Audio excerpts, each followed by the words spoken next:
Once upon a time, deep in the emerald embrace of a timeless jungle, where sunlight dripped through the thick canopy in scattered shards and the air hummed with unseen energy, there lived a man who understood the language of the wild. He was known simply as the Tracker, a man whose wisdom was as vast as the forest he called home and whose connection to the jungle was as intricate as the roots that ran beneath it. One evening, as the sun bled into the horizon, staining the sky in hues of amber and violet, the Tracker's world was shattered. The stillness of the twilight was rent asunder by a sound that seemed to crawl out of the earth itself. It was a roar, deep, thunderous, ancient, a sound that seemed to vibrate the very marrow in his bones. It echoed across the valley, crashing through the thick jungle walls, reverberating for hours, as if the forest itself was trying to speak.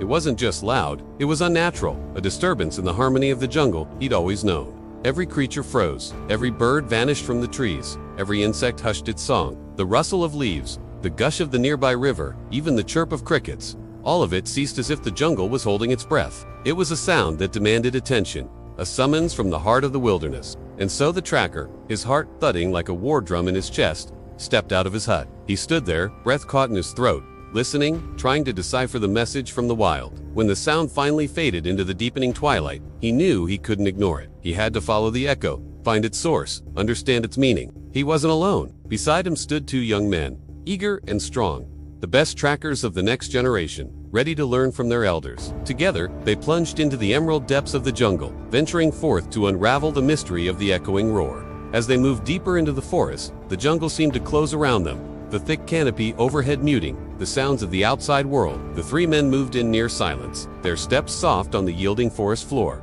their eyes sharp, scanning the undergrowth for any sign or clue. The air grew heavy, not just with the scent of damp earth and decaying leaves, but with an inexplicable tension, a primal energy that seemed to crackle between the trees. They followed the sound's trajectory through ravines and across gushing streams, over fallen logs and through thickets of thorny vines. Every bend in the path, every twist in the vines was fraught with anticipation. What they were seeking, they didn't know, but they followed the vibrations that still hummed faintly in the air, guiding them like an invisible thread through the green labyrinth. Hours turned into days, and still they found nothing. No tracks, no scents, no broken branches, no disturbed nests. It was as if whatever had made that sound had left no trace behind, as if it had materialized out of the jungle itself and then vanished back into its depths. The jungle, usually so generous with its secrets, had thrown up its hands in this instance, offering no clues, no signposts to guide their search. Yet the Tracker, though perplexed, was not deterred. His connection to the jungle was deep, and he understood that sometimes the forest spoke in riddles. So they stayed, camping by the river, listening to its murmurs, watching its eddies and currents, hoping for a new lead, a fresh sign that could point them to the source of the roar. Then came the whispers in the wind, tailies carried on the breeze rustling through the leaves. They spoke of a hidden place, a sanctuary deep within the jungle, a place where the earth hummed with ancient power and where sounds could echo for days, carrying on the winds like lost souls. Following these whispers, the men pushed deeper into the jungle's heart, their determination fueled by respect and a touch of fear. They climbed trees, scanned riverbanks, even set traps, hoping to catch a glimpse, a footprint, anything that could shed light on the enigma that had become their obsession. But the jungle remained tight-lipped, giving nothing back, offering no answer to their silent pleas. The days blurred into a frustrating montage of empty trails and silent woods. Yet as they neared the end of their journey, a subtle shift occurred. The animals acted strangely, not in fear, but in a manner that hinted at reverence. A troop of monkeys paused their playful chatter as they passed, their eyes wide and serious. A family of deer lifted their heads from the foliage, staring at the men with an unnerving intensity before melting back into the underbrush. Even the birds, usually so vocal,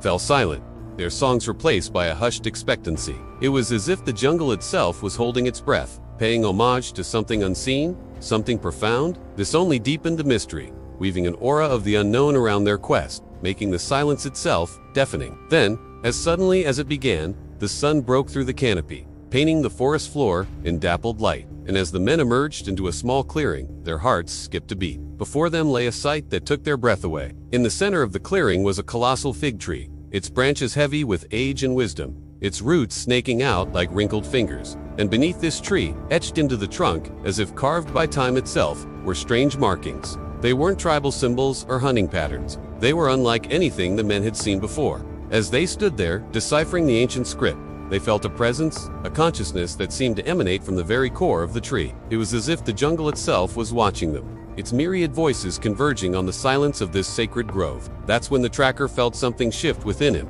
An understanding dawned, slow and sure, like the rising sun. He realized that what they were looking for had never been a creature, a thing, or a sound to be found. It was a feeling, a truth, a revelation to be experienced. The jungle, in its infinite wisdom, had led them on a chase, not to teach them about itself, but to remind them of their place in its grand tapestry. The roar wasn't a threat, nor a warning. It was a summons, a call to remember. He turned to the young men beside him, their faces a mixture of awe and confusion, and he shared what he'd learned. The jungle doesn't always reveal its secrets, he said, because some things are not meant to be solved, but to be honored. They stood there for a long time, bathed in the golden light filtering through the leaves, listening to the birdsong and the babbling of the brook, feeling the earth beneath their feet and the wind on their skin, truly present in the moment, truly alive in the embrace of the ancient woods. When they finally left the clearing, it was with a newfound respect for the jungle's mysteries, a deeper understanding of their place within its rhythms. The roar still echoed in their memories, but now it was accompanied by a profound silence, a silence that spoke volumes about the world around them, a silence that whispered the eternal wisdom of the wild. They returned to their village, bearing not a trophy or a relic, but a profound respect and a renewed connection to the jungle. The villagers, sensing the change in their demeanors, listened intently when they shared their experiences, recognizing in their elders' tales the echoes of their own forgotten past.